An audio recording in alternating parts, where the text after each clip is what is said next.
सब आधे कांग्रेस के हैं इसमें। अरे भाई तो भाई सब आधे कांग्रेस के हैं इसमें। और 5-10 लोगों को जोड़ दो, कुछ नहीं होने वाला है। 24 मई में फिर से नरेंद्र मोदी प्रधानमंत्री मान्यवर।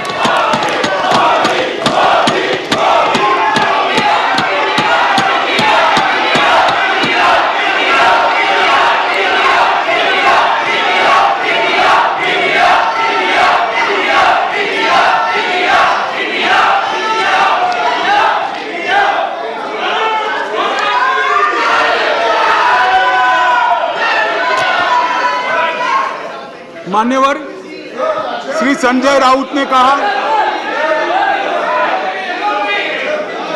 मान्यवर श्री संजय राउत ने कहा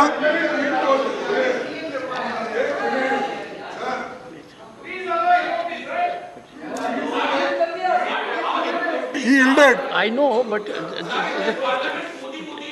just take it.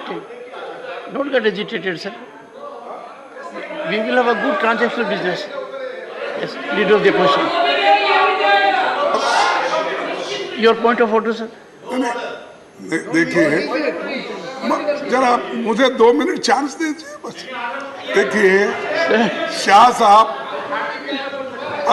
उन्होंने ऑर्डिनेंस पे बोल रहे हैं, ठीक है, लेकिन ऑर्डिनेंस को छोड़ के वो हमारे इमरजेंसी से लेकर और अब तक जो आगे 2024 में, अरे भाई तो भाई चुप, सब आधे कांग्रेस के हैं इसमें,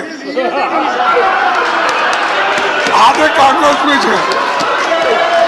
देखिए आप भी सब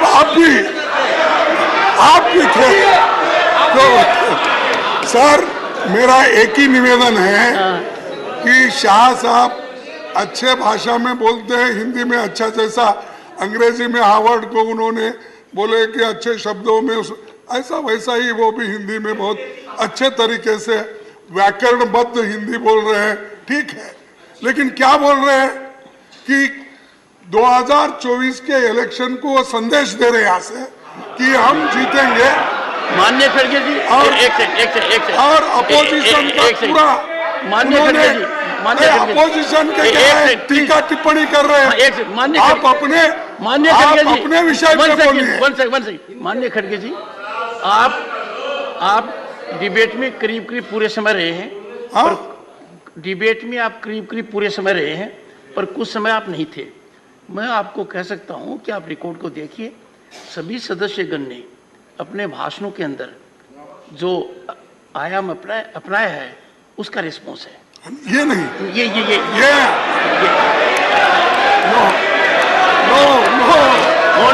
honourable home minister, honourable home minister, honourable home minister,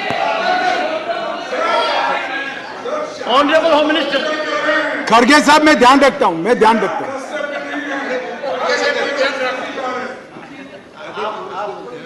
मान्यवर मैं खड़गे जी का बैठ जाओ। मान्यवर मैं खड़गे जी का धन्यवाद करता हूं। इन्होंने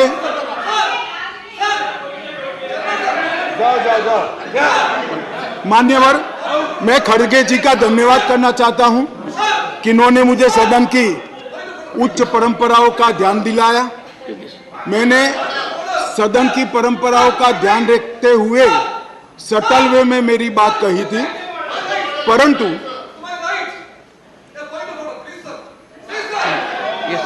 मान्यवर मैंने सटल वे में ही करी थी। मैसेज आधा अधूरा गया था, खड़गे जी ने पूरा मैसेज डाल दिया, इसलिए मैं उनका धन्यवाद करना चाहता हूं। मान्यवर संजय राउत जी ने कहा कि मोदी जी विदेश जाते हैं तो उनका सम्मान होता है, कोई उनका ऑटोग्राफ मांगता है, कोई उनको झुककर नमन करता है, कोई उनसे अपॉइंटमेंट मांगता है, कोई मोदी जब बॉस कहता है, वो सम्मान मोदी जी का नहीं है, देश का सम्मान।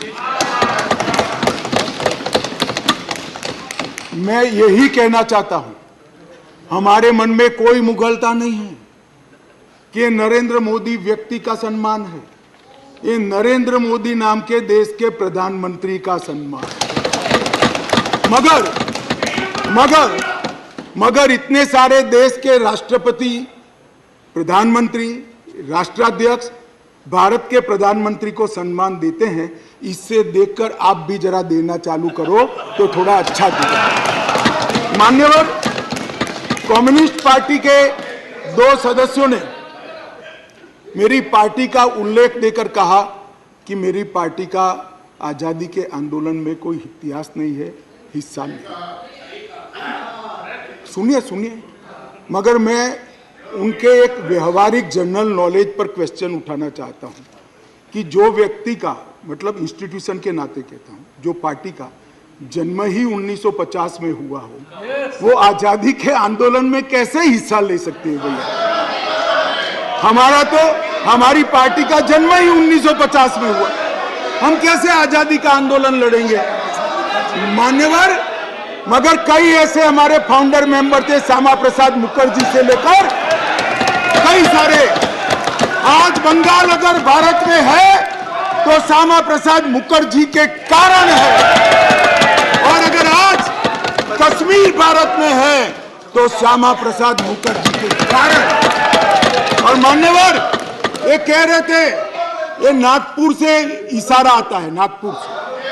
ठीक है भाई, चलो 1 सेकंड के लिए मेरी बात मान लो, नागपुर से इशारा आता है, आपकी बात को मैं मान लेता हूं, मगर नागपुर तो भारत का हिस्सा है, रसिया या चीन नहीं है। आपकी पार्टी तो रसिया और चीन से इशारा लेती थी। मान्यवर, ये मुझे क्या कह रहे हैं? कम्युनिस्ट पार्टी बात कर रही है देशभक्ति की, कम्युनिस्ट पार्टी देशभक्ति की बात कर रही है। मान्यवर, इनको ये ठीक नहीं लगता। मान्यवर, चिदंबरम साहब ने कहा कि दिल्ली के लिए भी बीजेपी का अधिकार नहीं, दिल्ली में बीजेपी की 2 बार सरकार नहीं हुई। तो भाई, अगर यही सिद्धांत है तो आपको तो बोलने का ही अधिकार नहीं है। आपके तो ना संसद सदस्य है, ना धारासभा में कोई सदस्य है। हमारे कम से कम 7 संसद सदस्य भारतीय जनता पार्टी के। और यही थियरी को माने तो विपक्ष के नेता ने ढेर सारे राज्यों के लिए वो बोल ही नहीं पाए। यूपी के लिए नहीं बोल पाएंगे, बिहार के लिए नहीं बोल पाएंगे, बंगाल के लिए नहीं बोल पाएंगे, ओडिशा में नहीं बोल पाएंगे, नॉर्थ ईस्ट में। ये सदन का हर सदस्य देश के झर्रे झर्रे के लिए चप्पे बोल सकते।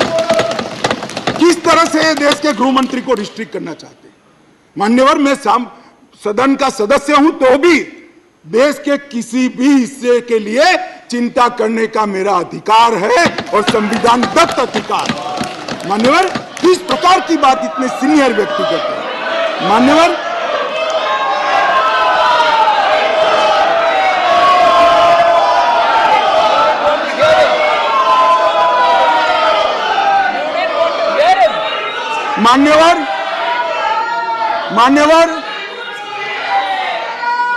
मान्यवर, मणिपुर के लिए भी मैंने सदन से पहले ही आपको पत्र लिखा है कि मणिपुर के लिए चर्चा के लिए मैं तैयार हूं। आज भी कहता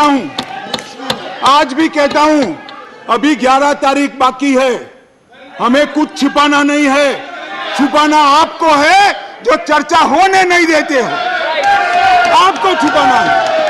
और मैं कहता हूं मान्यवर, 11 तारीख को चर्चा खड़गे जी कह दे, मैं कहता हूं इसी तरह से सुन नहीं पाएंगे मान्यवर, नहीं सुन पाएंगे। और इसीलिए मणिपुर पर चर्चा करने के लिए तैयार।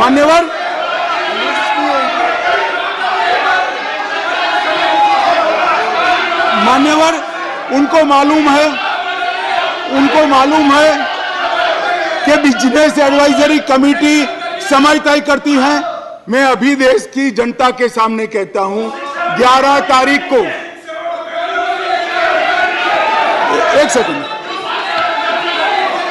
सुन लिया, बैठिए। मान्यवर, मैं सदन के सामने स्पष्टता करना चाहता हूं। ये चर्चा वो 267 के तहत चाहते हैं। एक सेकंड बैठ जाओ। 267 के तहत चाहते हैं, जिसमें मतदान का प्रावधान है। मान्यवर, ये प्रावधान क्यों बना है? जब कोई सरकार बजट के तुरंत बाद अल्पमत में आ जाए और कोई बिल ही न लाए, तो राज्यसभा में अविश्वास की दरखास्त का कोई प्रोविजन नहीं है, तो राज्यसभा में वोटिंग के साथ चर्चा हो, इसलिए रूल्स लाया गया है। यहाँ तो हम हर रोज बिल लेकर आते हैं, भाई गिरा दो बिल।